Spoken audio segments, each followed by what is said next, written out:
All right, welcome back, everyone. In this video, we'll be taking a look at setting up a world map. Now, in my configuration settings here, we can head over to the server tier, and we need to upgrade this to tier 7.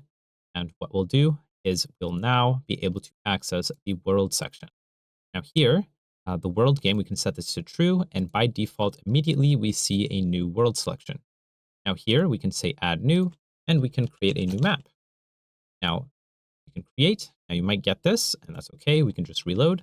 Once we've reloaded and made sure we save the configurations with our new world map, we can get this world map created, and we can switch over to it. And this will bring us over to a new map, a new completely different link, right? Now in this area, you can see we have a few less options, and this also has its own server tier. It has its own like section, it's its own world, etc. We have a few options for the map as well, but if we go to the entities tab, you can see here we can still see the world stuff. We also have the map. Now, the world is everywhere, right? I can access these from everywhere, it's like kind of global.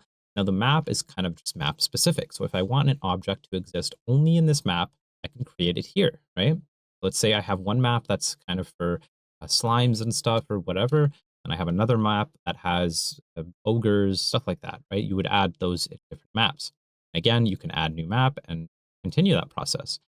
Now, additionally, we could go back to our world. This is our world section, our new hunt and gather. We can go back by doing that, and we can see in our editor's configuration, the world section, we can now set one of these by default. So the default map will be level 1. We don't have this because this is the world. It's not the map, it's world. So we don't have this option. But yeah, that's basically it. And now one of the other parts is if we add a new, we can actually copy map data from level 1, the new map that we just made. So if you want to add any data to your level 1 to copy it over, you're more than welcome to do that here. And that's pretty much it. It's that easy for the world sections. If you guys want more tutorials on this, definitely subscribe and comment down below what you guys would like to see, and we'll see you guys in the next video.